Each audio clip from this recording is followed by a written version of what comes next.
series. It's my great pleasure to introduce our speaker today, Dr. Donghyun Park and Dr. Tian from the Asian Development Bank. Dr. Donghyun Park is currently Principal Economist at the Economic Research and Regional Cooperation Department. Dr. Park plays a leading role in the production of Asian Development Outlook, at least the team that produced Asian Bond Monitor. I think he also bring the new issue to show us today. The Asia Bond Monitor is the ADB flagship report on emerging Asian bond markets. Dr. Park received his PhD in economics from the University of California, Los Angeles. Prior to joining ADB in 2007, he was associate professor at Nanyang Technological University in Singapore. His research is on policy-oriented topics relevant for Asia's long-term development, including middle-income trap, service sector, and financial sector development. His research has been published extensively in peer-reviewed journals and books. And for another speaker, Dr. Tian. She is also an economist, also works in the same team, and she is part of the team that maintains Asian Bonds online website. Prior to joining ADB, she was also an associate professor of finance at Fudan University in China. Her research on financial services and institution, empirical asset pricing, and portfolio allocation has appeared in many peer-reviewed journals. So for the title of the talk today, it's going to be Household Debt and Corporate Debt and the Real Economy, some empirical evidence. For format of the talk, we will have 45 minutes presentations and 15 minutes for discussions. So please join me in welcome Dr. Donghyun Park and Dr. Tian.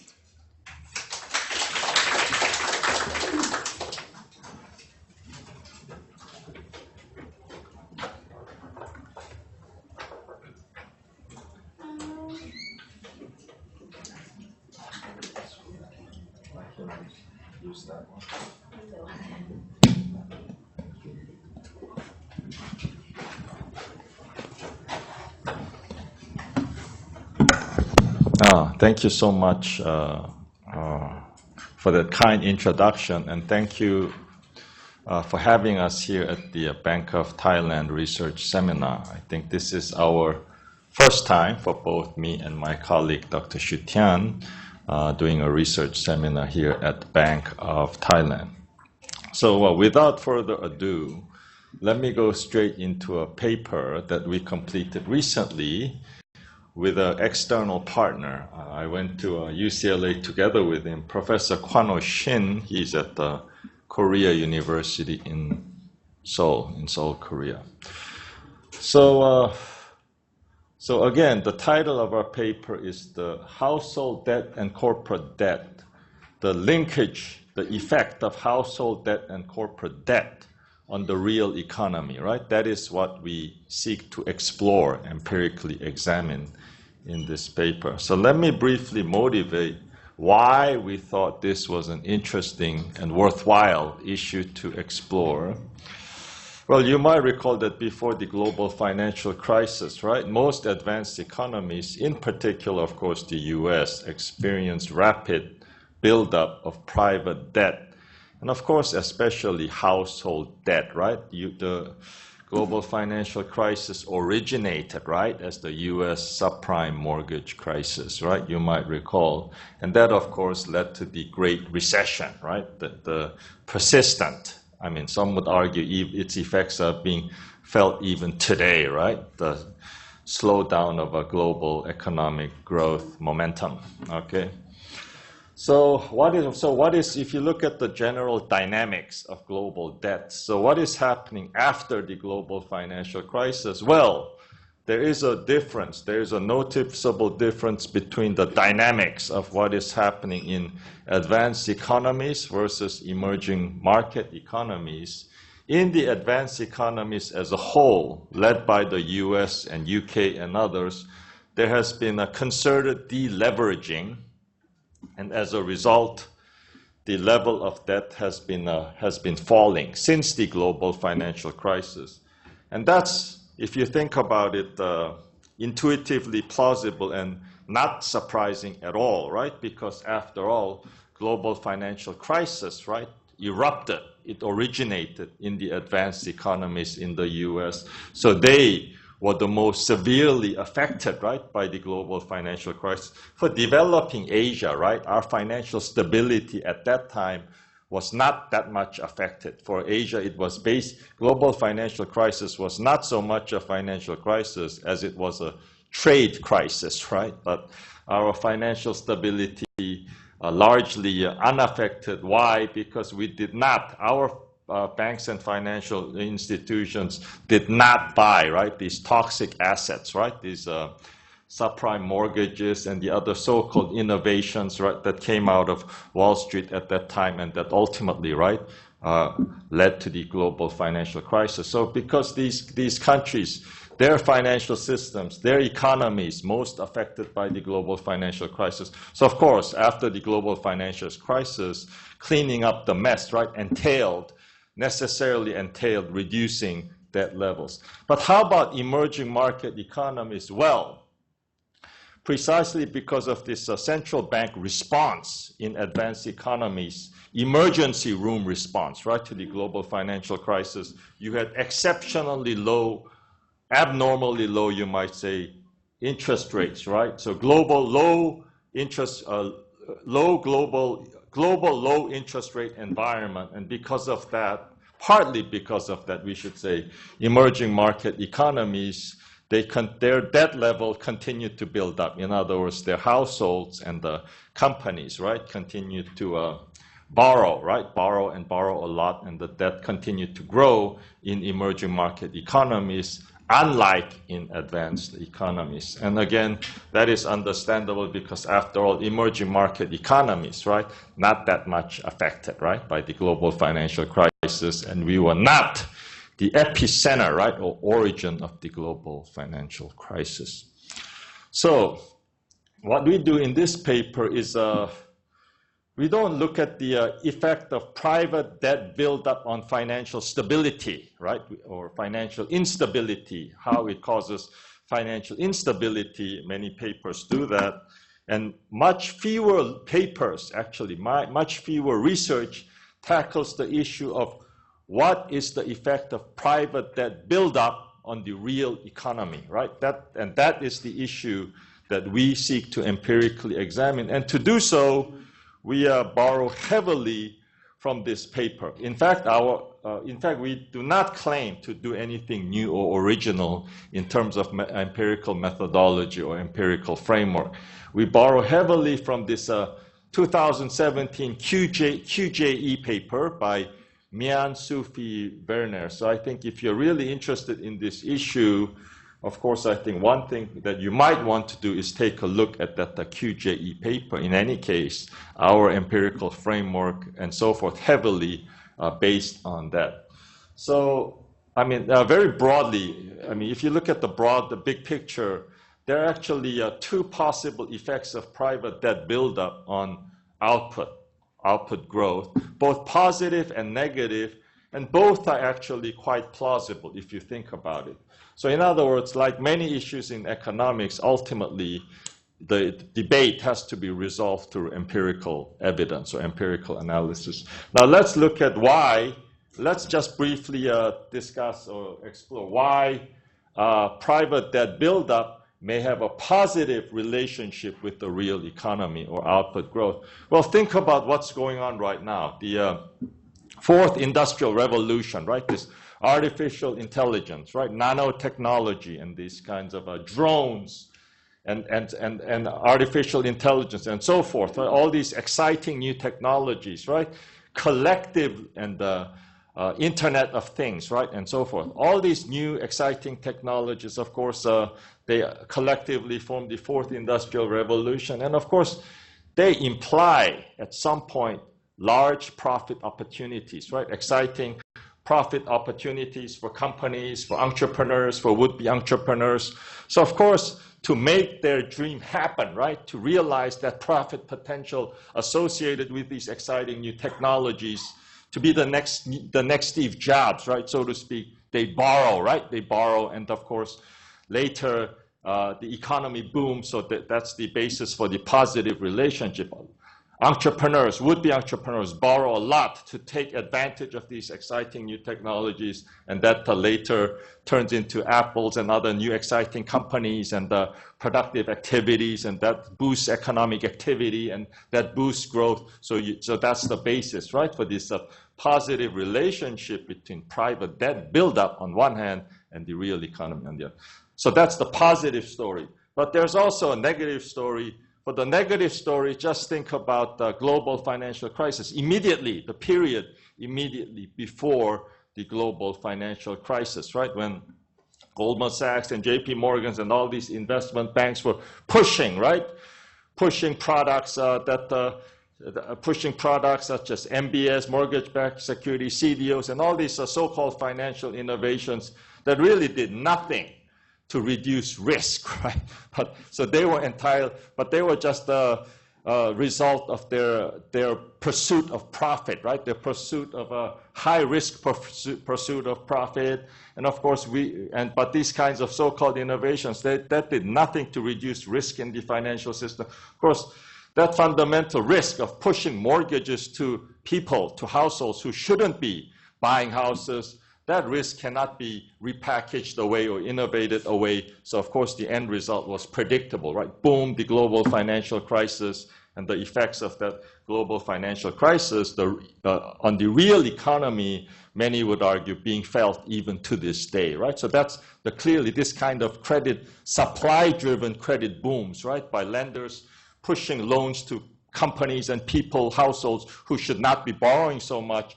That, of course, we know where that story ends. That's the basis, right, for the negative relationship between private debt buildup and the real economy and economic growth, ultimately. So what do we see? What kind of papers are out there that look at this issue or look at issues highly related to this issue? Well, the majority of these papers, these studies, they do confirm, right, that the financial crisis recessions, right, which are associated with rapid accumulation of private debt or rapid buildup of private debt, they tend to be deeper and they to be more serious, more severe relative to normal recessions. By normal recessions, we mean the usual business cycles recessions, right? The recessions associated with the usual ups and downs of the economy.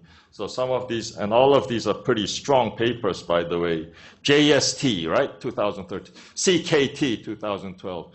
And Bernardini and Forney, 2017. So again, what do we try to do in our paper? We try to examine, right, the impact of private debt on the real economy, as well as asset prices, and then we further divide private debt into household debt and corporate debt. As I understand, of course, these are the concern of some Asian countries are more concerned about corporate debt, right?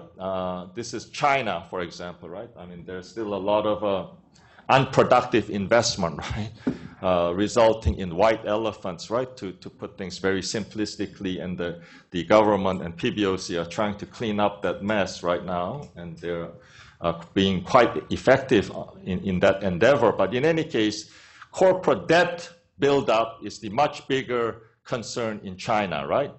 Household debt, not such a big concern in China. But in other emerging Asian economies, of course, we have household debt, right? That is the bigger concern. That includes Korea, right? That in my country, that also includes Malaysia and, as I understand, Thailand as well. And then we look at asset prices as well. Why? Because they are a possible channel through which household debt buildup and corporate debt buildup affect the real economy, affect growth. And then we also look at we also define financial peaks solely on the basis, so this is our own definition, by the way, the author's definition. We define financial peaks solely based on the speed, right, of private debt buildup, and compare the effects of financial peak associated or financial peak related recessions with normal recessions associated with normal peaks, in other words, business cycle peaks. And then we divide financial peaks further into household debt-driven financial peaks and then corporate debt-driven financial peaks. And then we examine if there is any difference in the recessions that follow them. Okay, recession dynamics, if you will. So just to give you a broad flavor, right, of our main findings, this is what our empirical analysis finds. But before we do that, so some of you might say, oh, then what is the contribution of your paper to the literature, right? Because of course, we at ADB, we do policy-oriented research, but we also, of course, ultimately interested in, right, publishing our paper in journals. So what is the contribution, if you will, in academic jargon? I mean, of course, I myself used to be academic, so I'm very familiar with that world. So there are basically two main contributions. One is that we look at both, unlike MSV, right, this paper, which is our baseline paper or benchmark paper, if you will. Unlike MSV, we look at both, where is it? We look at both advanced economies as well as emerging market economies.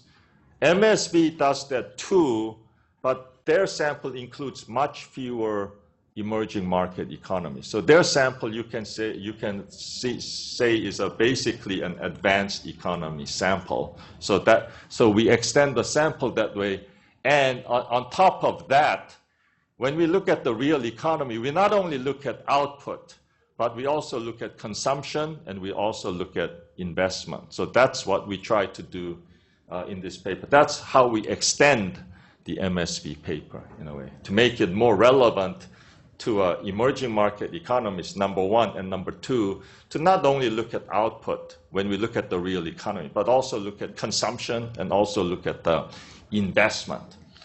Okay, so what are our main findings? I mean, we will go into empirical methodology and all that shortly, but let me just give you the main findings that emerge right from our analysis. The level of household debt in both advanced economies and emerging market economies is smaller than corporate debt, but household debt grows slightly faster, and there's less volatility, right, in the growth of household debt. And then I guess this is a big result, the regression result, if you will, baseline regression result, is that we are able to duplicate the MSE finding for the advanced economies. Buildup of household debt boosts output growth in the very short run, but they are associated with lower output growth after 3 years. So there is a positive boost to the economy from private debt buildup, but only in the household debt buildup, but only in the very short run. How about corporate debt? Well, you don't even get a short boost to output, according to our empirical evidence. Buildup of corporate debt doesn't include output growth, even in the short run, and then it's associated with lower output growth after 1 to 3 years. In terms of the magnitude, though, the size, right, the magnitude of the effect of corporate debt buildup and household debt buildup, of course, both are negative. They're about the similar size, about the same size, comparable size. And then we also try to look at what explains the effect of private debt buildup on the real economy, because there has to be a channel, right? The channel, so one channel, the channel that we look at, that we are able to empirically examine, is the asset price channel. In other words, private debt buildup affects housing prices, right? That affects the real economy. And also private debt buildup, that affects equity prices, that affects the real economy. And we do find, in fact, that that kind of asset price channel seems to be quite an important transmission channel, if you will. In other words, explanatory channel of how private debt buildup affects the real economy. By the way, I think this point needs emphasizing, that we are basically able to replicate or confirm or reconfirm the MSV results, because again, it does give us a measure of robustness, right, to our own results, because these kinds of results, the 2017 QJE paper, we get those kinds of results. So I mean, whatever one's view of the results, right? Our results, the fact that our results can confirm the MSV results does give a sense of does give a measure of robustness in our results. Now let me continue. Okay, where is it? So this part, which Dr. Tian will talk about in more detail, is that financial peaks, right, are driven more by corporate debt buildup rather than household debt buildup. And that is true in both advanced and emerging market economies. And the negative effect of corporate financial recession is more or less same as household debt financial recessions in advanced economies, but in emerging market economies, corporate debt-related recessions more damaging, right, than household debt-related financial recessions. And the higher excess credit, in other words, I guess this is something that is more relevant, right, to an audience such as BOT, because you are ultimately in charge of credit, right, and credit growth. Higher excess credit to both households and corporate debt that exacerbates recessions after financial peaks.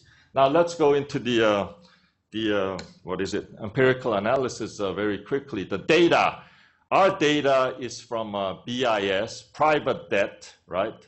So this is exactly the same as MSV data, okay?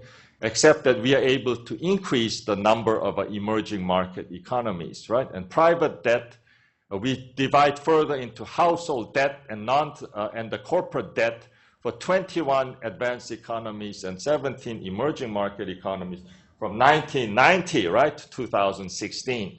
So these are the sample countries, advanced economies and emerging market economies, including Thailand, by the way. If you look at this, our sample, subsample, emerging economy subsample, please note that it does include some high-income advanced emerging market economies, which are probably at the border, right, of a border between emerging market economies and advanced economies. Countries such as Korea, right, countries such as Israel, Hong Kong, and Singapore, right? Okay, moving right along. These are the dynamics of the behavior, right, of private debt, household debt, and corporate debt in advanced economies and emerging market economies. So if you look at the US, for example, so all of these are quite consistent, right, with our priors, right, our prior beliefs, or what we think, what we know, or what we think, our sense, right, our intuitive sense of how debt levels moved, right, in advanced economies and emerging market economies. If you look at US, for example, US only, there was a rapid buildup of private debt to GDP just before, boom, right, the global financial crisis, especially, sorry, this should be blue, right? This solid blue line, household debt, especially household debt, right? These are investment banks and other financial institutions pushing, right, mortgages to households who really should not be buying houses, right? So that big buildup, right, in household debt prior to the boom global financial crisis. Now, if you look at the 4 Asian emerging market economies, by the way, this refers to the 4 Asian crisis economies, basically, Indonesia, Korea, Malaysia, and Thailand. And then you see, you get what you would expect. Just prior to the Asian financial crisis, boom, a big build-up in private debt to GDP ratio, but that is heavily driven by corporate debt, right, in that case, rather than household debt, right? Okay, so what are the major patterns, right? So both household debt, right, and the corporate debt expanded before GFC, but dynamics of household debt much more dramatic. As I said earlier, unlike advanced economies, emerging market economies continue to accumulate private debt even after the global financial crisis. So this is some of the dynamic correlations between increases in household debt and corporate debt at different time lags and leads, right? This is for the full sample. This is for the AE subsample. This is for the EME subsample. Now, summary statistics. So this is output, consumption, investment, change in consumption, so forth. This is a private debt, change in private debt, household debt, change in household debt, corporate debt, change in corporate debt, household prices, the asset prices, right? And stock change in asset prices and some of the control variables we throw in to our regressions, right? Trade openness, financial openness, and world GDP growth, right? And then this is the summary statistics of the key variables for the emerging market economies. Now, so what are some key patterns that emerge? The means of private debt, household debt, corporate debt, relative to GDP are higher in advanced economies than in, sorry about this, emerging market economies. In both groups of countries, household debt smaller than corporate debt, but the household debt increases slightly faster. And then the volatility in terms of volatility of percentage points per year, or PPY, increases in corporate debt much higher than that of household debt. Now, this is the baseline, our baseline regression, if you will, regression equation that seeks to estimate the dynamic relationship between private debt buildup and the real economy. So estimating this equation, by the way, this is a difference over 3 years, right? Change in 3 years. This is the MSV's baseline regression equation, and estimating this equation, they find that household debt much more related to the business cycle than corporate debt. So this is our main baseline regression table results, if you will, the relationship between household debt and the future 3-year growth. Again, this delta 3 refers to change over 3 years, right? Growth over 3 years, or change over 3 years, right? So this would be -1, so this would be contemporaneous, just to read this, contemporaneous relationship between household debt and the output, right? This is contemporaneous. 1 year down the road, 2 year down the road, 3 year down the road, and so forth.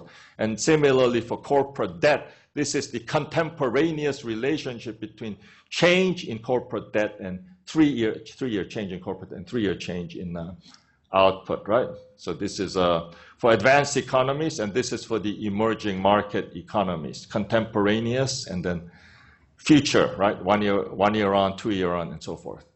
And we do the same, right? Now, I'm going to summarize the key results, but just for you to take a look at what we did, our main regression results, or baseline regression result. We do the same thing for consumption growth. We do the same thing for investment growth. What is the effect of household debt expansion and corporate debt expansion on future 3-year investment growth? So, and then what we do is, we do this, now we replace this output. Here we looked at the real economy. Now we look at the effect of household debt buildup on asset prices, housing price growth, same thing. For advanced economies, emerging economies, now we do the effect or the relationship between household debt and corporate debt on future stock price growth, right? Because that's the transmission channel, right, that we wanted to examine. So what are some of the key findings, our key results? We confirm MSV's results for advanced economies. Household debt buildup much more related to a business cycle than a corporate debt buildup. And of course, as I said earlier, while the total impact, right, the estimated coefficient size differ, right, for corporate and household debt, but the total impact, once we take into account the standard deviation, is quite similar. And then for emerging market economies, the coefficients show the same pattern, but the magnitude, the negative impact larger for corporate debt than for household debt, mainly due to the larger volatility of corporate debt. And then for consumption growth, we observed the same pattern in advanced economies. For emerging market economies, no coefficient significant, and on investment growth, corporate debt has bigger negative impact than household debt, and especially in emerging market economies. That is what we find. So overall, so again, we do find that asset price changes, as I said earlier, and this shows it. What we do is, again, we just add household price change as well as stock price change, in addition to what we already had, right, in table 3, household debt buildup and corporate debt buildup. And if you see, especially for emerging market economies, all the significant, well, except this one, significance effect disappears, which indirectly suggests, right, that the effect of private debt buildup on the real economy is actually the effect of the asset price changes, right? So, which suggests indirectly that that household private debt buildup affects the real economy through the impact of private debt on asset prices rather than directly, so that it is an important channel. So with that, I pass on to my colleague, Dr. Tian, who will talk about normal peaks and financial peaks. Okay. Good morning. Thank you, Tom. Basically, Tom's part is more on based on some kind of panel analysis, and then when we design this research, we would like to see actually if we believe this debt buildup, private sector debt buildup, may have some kind of a negative impact on real economy, so the real impacts. We would like to see the dynamic of this kind of real impacts during some kind of recession period.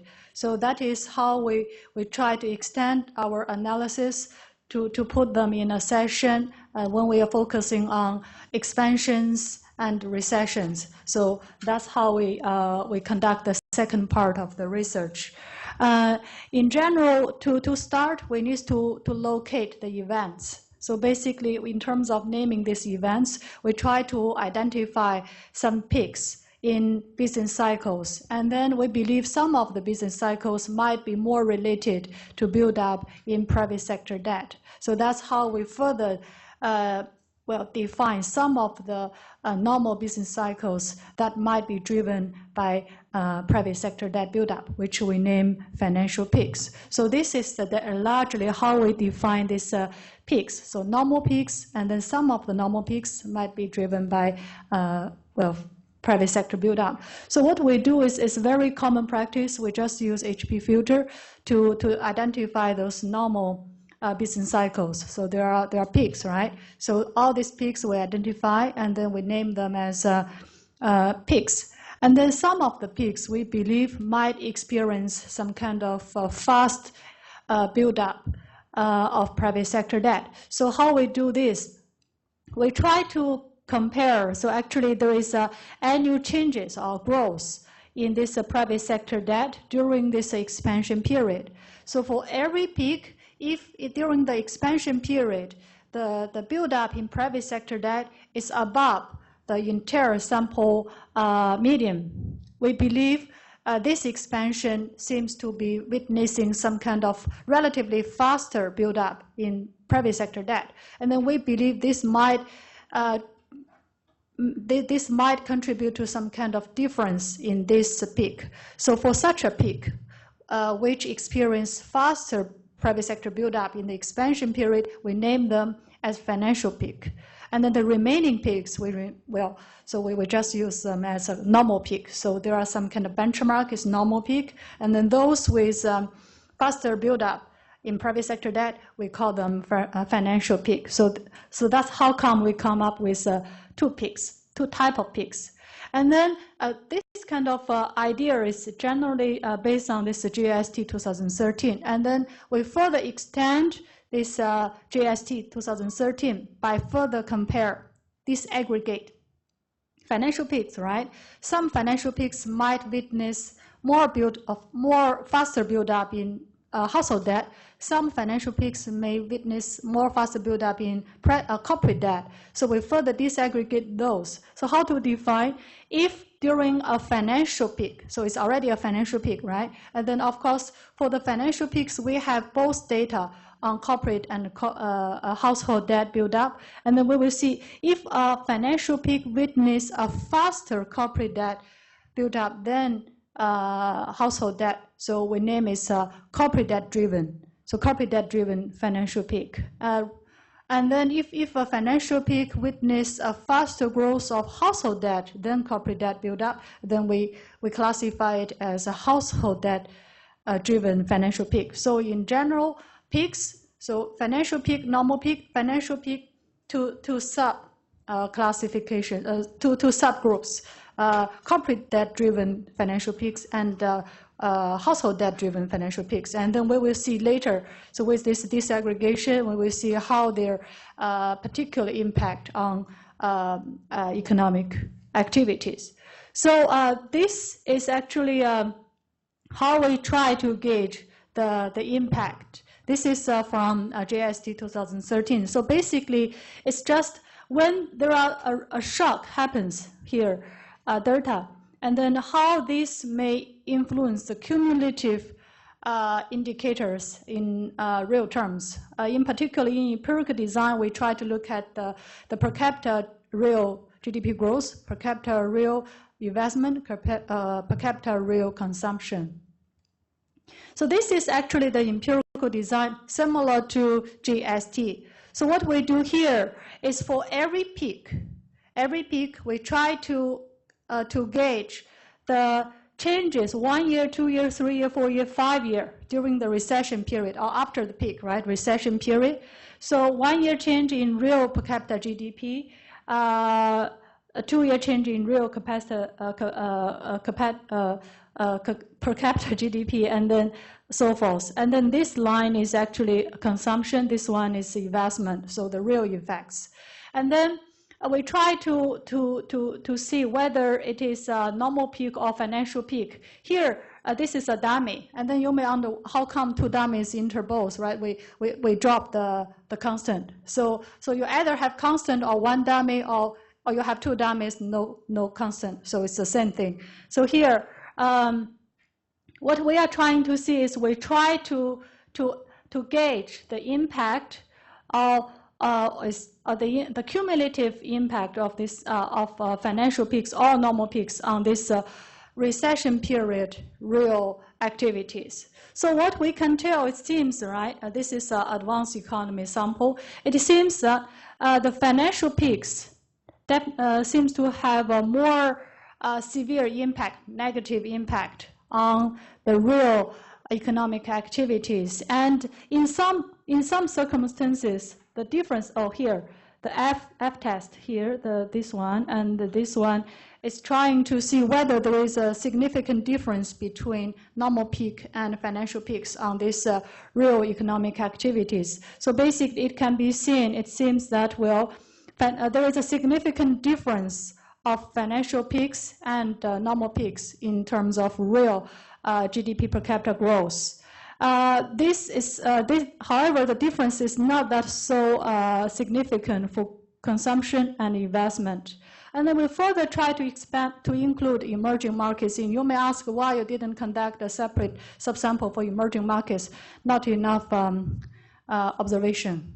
So we try to put them in together. And then here, for GDP per capita growth, the same thing.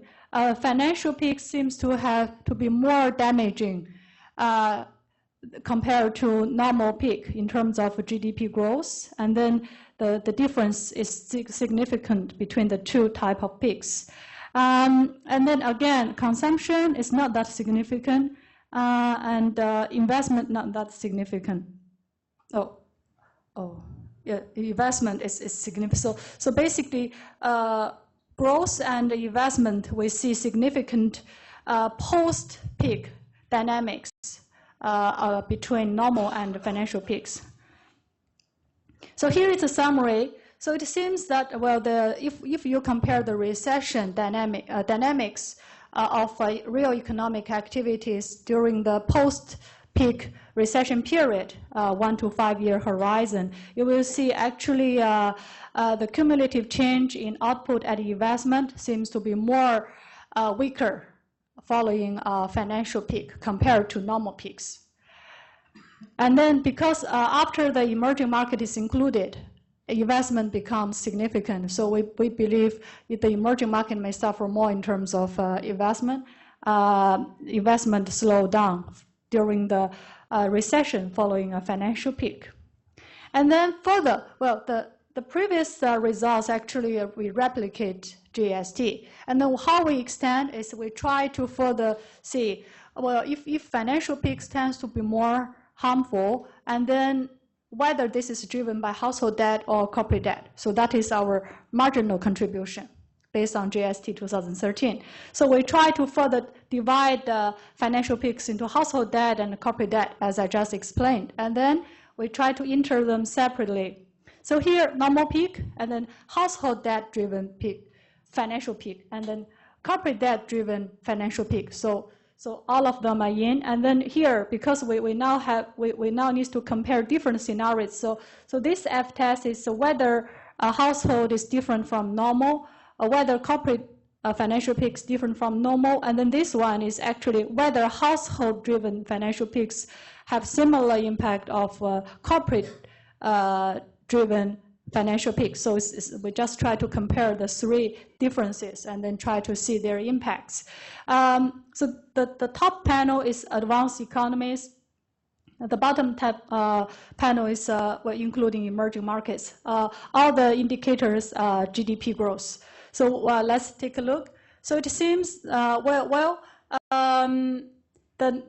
normal peak seems to be experiencing some kind of bounce back. Financial peaks doesn't show any significant bounce back during the post-peak, the recession period. And actually, it seems that both type of financial peaks tends to be significantly different from normal in a negative way. However, the household and the corporate type of financial peaks, we didn't see any significant difference between the two. So that might indicate both can be some sort of equal damaging to real activities, but both seems to be more damaging compared to normal peak. That is what we can see. And then here, yes, again, the household financial peak, corporate financial peak, significantly different from normal peaks in a negative way. However, the two types, right, show some kind of insignificant difference in terms of negatively driven this GDP growth. How about investment?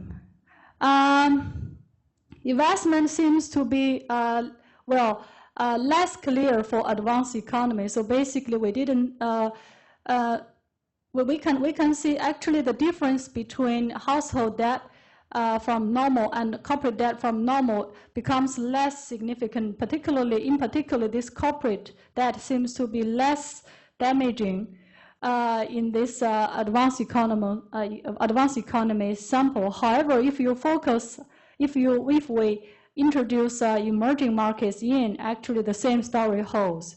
So both type of debt build up can be quite damaging compared to normal peak, and then no significant difference between the two. So this picture actually shows, if you still remember the previous table, table 6, right? When emerging markets is included in the sample, this investment shows some kind of negative dynamics in the recession, and then here it is confirmed again. Actually, in terms of investment growth, when emerging economies included in our sample, actually both type of financial peaks could be more damaging, and then both household and corporate type of debt can be indifferently damaging to investment growth. Consumption, actually we did. It's not that significant as we showed earlier. So consumption seems to be less affected. Debt have some kind of, debt seems to be more influence more on GDP growth and investment. So that's why we report these two tables. This is more a visualized charts. So growth, consumption, investment, so advanced economy, emerging economy, and then we try to draw some average pictures. So different paths during this different type of recessions. So this one, dotted line, is actually normal peak. Red line is actually household peak. Blue line is actually corporate financial peaks. So you can see in general, actually the financial peaks tends to be lower below this normal peak. So that means actually the household and the corporate type of financial peaks could be more damaging. And then if you take a look at these emerging economies, well, because the sample size is quite different, so the charts it's a little bit actually not very clear, but still it seems that well, some on average actually some. So for here, corporate debt seems to be more damaging in terms of real investment. Here also, corporate debt seems to be more damaging in terms of real GDP growth. So what we can see is corporate debt buildup seems to be more damaging in this chart in emerging market subsample because in the early regression we cannot draw a separate regression results for emerging market alone, so we can only see it from the charts. So this conclusion, corporate type of financial peaks might be more damaging for emerging. We can only tell from chart, not from regression. So here is a summary of table 7, which we disaggregate financial peaks into corporate-driven and household-driven financial peaks. So overall, both household and corporate financial recessions can be more damaging, can be more serious actually compared to normal recessions. And corporate financial recessions could be equally damaging as household financial recessions in advanced economies and emerging economies in terms of growth. But as we show, actually later in the charts, you can see, especially in emerging economies, subsample, from the chart, what we can tell is the corporate debt tends to be more damaging even compared to household debt. And then actually we presented this study at different seminars, and we received comments. So if you only use dummy, not necessarily be able to capture the extent of the build-up. So what we asked to do is to include some kind of continuous treatment. So how to do that? We try to capture how much excess credit is happened during the expansion period. So how to do that? We try to define some kind of excess credit. So the credit over the mean level, which is the excess. It can be positive or negative. So we try to introduce an interaction in our regression. So not only dummy, but also this real numbers, continuous treatment in terms of excess credit. So household excess credit times normal and financial peaks, and again, corporate excess credit times normal and financial peaks. So what we can tell here, this is for GDP, advanced economy only, and later we will have whole country and for investment. So let's just go through these charts. So in general, it seems that more household excess credit seems to be more damaging in terms of a financial peak. And the corporate, the same. So more corporate debt, corporate credit build up, it seems to be causing this more serious impact of financial peaks on subsequent output recovery. So this is consistent with using dummies. And then we also conduct F-test to see whether it's equal to normal. And then apparently both of them are significantly different from the normal peaks. Whole sample, similar story. And then actually this is the charts. So advanced economies, consistent story. So this is peaks with 1 standard deviation more household debt, with 1 standard deviation more corporate debt seems to be driven down the real economic activities. And then this is a whole country sample, similar story. And then so what we find in table 8 using a continuous treatment is actually, again, confirmed. Whether you use continuous treatment or dummy treatment, story is the same. So actually this excess credit extended to either household sector or corporate sector can be more damaging for for this real economic activities during the recession period. And then one standard deviation more build up in corporate debt seems to have similar shocks of one standard deviation more build up of household debt. And then this is actually, remember the previous table's output. Here we repeat it in investment. We only focus on investment and output because the consumption doesn't see any significant results. So that's why we only report investment. Generally similar story, more damaging compared to normal peaks. So in general, in terms of investment, again, there is a significant difference between normal peaks and financial peaks. And also in terms of this kind of a continuous treatment measured by excess credit extended to both household and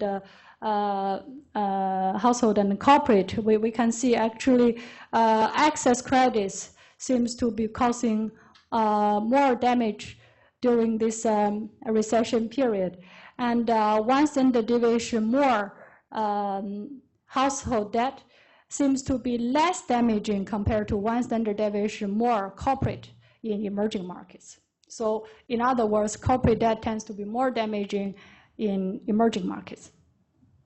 So this is the conclusion of what we did. What we did is actually we try to understand the impact of two types of private sector debt, household and corporate debt. And then we see their real effects. Real effects, we measure GDP output, so output, consumption and investment. In general, actually investment and output are subject more damaging impact by this private sector debt. And then the size of this estimated coefficients of corporate debts tends to be larger in emerging markets. So more financial peaks driven by corporate debt compared to household debt in both advanced economies and emerging economies. This is actually in terms of how many peaks. And then actually in terms of advanced economies, the two type of private sector debt seems to be similarly damaging. However, corporate debt seems to be more damaging for emerging markets. So that is basically a summary of what we found. Yeah, and so that's it.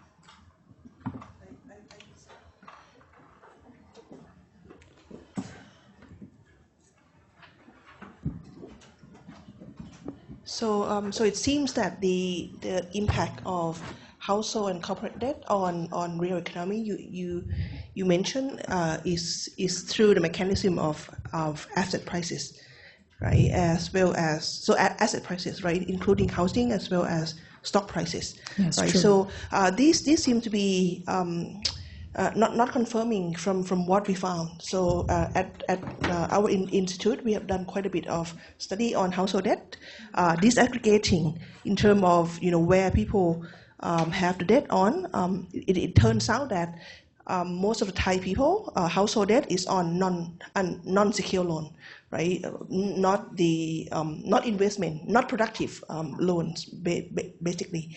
So I was wondering, to what extent would your model miscapture that potential mechanism of household debt on, say, consumption, right? So here you capture the potential source through asset prices, but is there a way to interact, or is there a way to include some channel through non-secure loan as part of household debt? Yeah, definitely. It's a very, very good point. What we are doing is, because it is a cross-sectional, it's international study, what we have in our mind is we are trying to disaggregate household debt into mortgage and non-mortgage. So we believe actually the mortgage part will capture the housing pricing, and then the non-mortgage will capture what you mentioned, consumption. I believe there must be significant cross-country difference in that. We just don't have enough sample. Actually, we don't have data for all the markets. So for some markets we have this disaggregated. And then for some countries we don't have, so we are still struggling collecting data on that. So mortgage loan as a separate part of household debt. But definitely, I believe what you said is true. So the two different type of household debt, they will induce different behaviors. So definitely the outcome should be different. So we just need to access, well, how much household debt is allocated to mortgage, and then how much is to consumption. So depends on data. So any suggestion from you? So so on top of this, because that one we're having data issue. So I'm not sure whether you have some other idea how to differentiate. Yeah. So yeah. Good point. I believe so. Fully agree.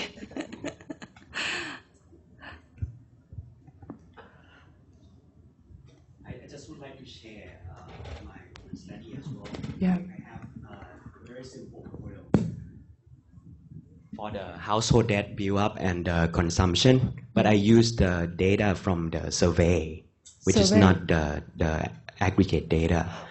That's why it includes some types like durable and non-durable consumption. And I found the same result, that in short term, the positively correlated with the consumption. But on the other hand, for the 3 years later, I got the negative relationship, as you did. Yeah, please share us the report. It's very simple, but we can cite. I can show you later, and I can send you the link from the season paper that I co-wrote with some of the people in season. Okay, great. Please share with us. We can cite. Yeah. Right, but it's just based on the survey, which is different from your data. Yeah, survey is a good way to. And that's specific to the Thailand case only. Thank you.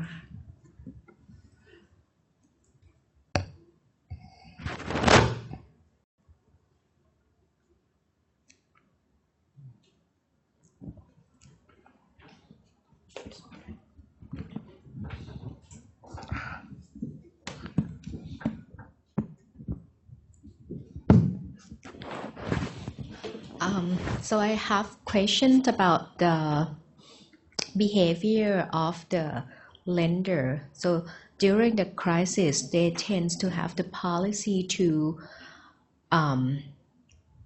not to lend the money as much, so the debt should be reduced.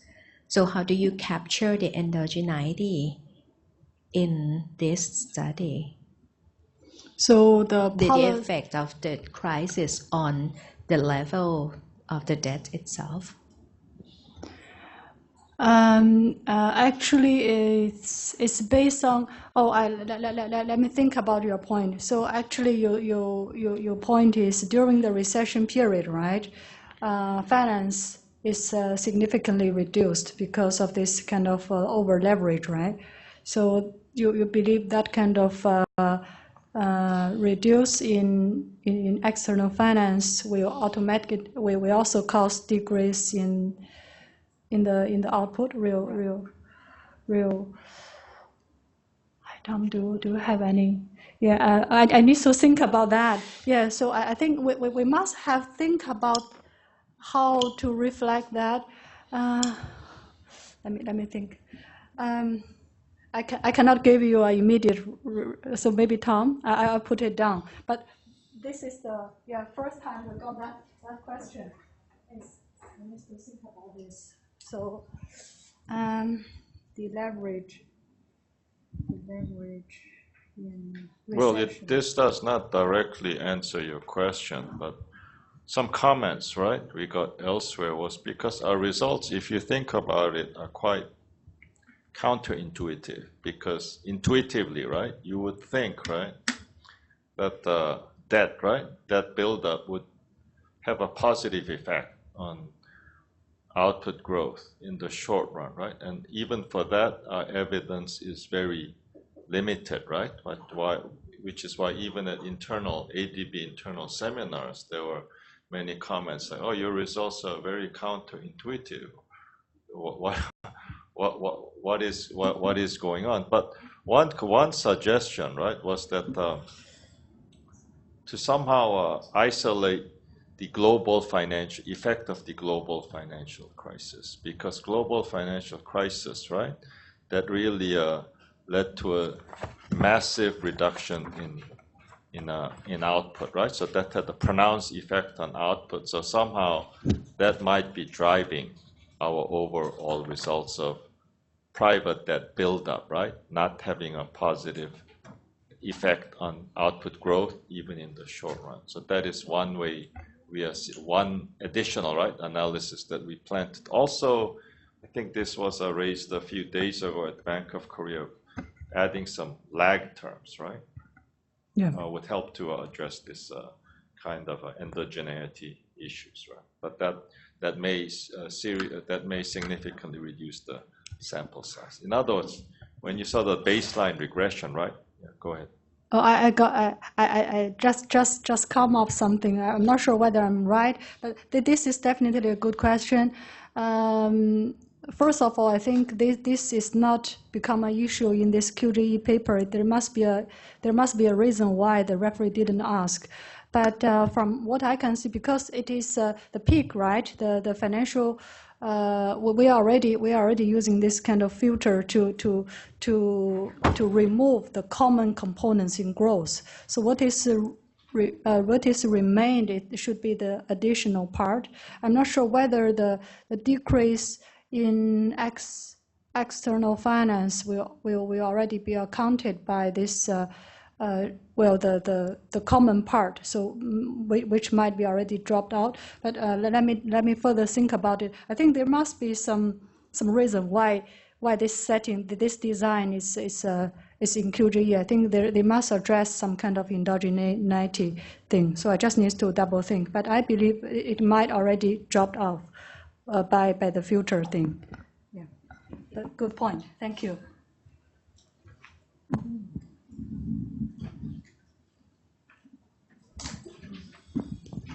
Okay, if there is more questions, I think you guys can stay and talk to our speakers like after the talk. But for now, like please join me in thanking our speaker, Dr. Park and Dr. Tian.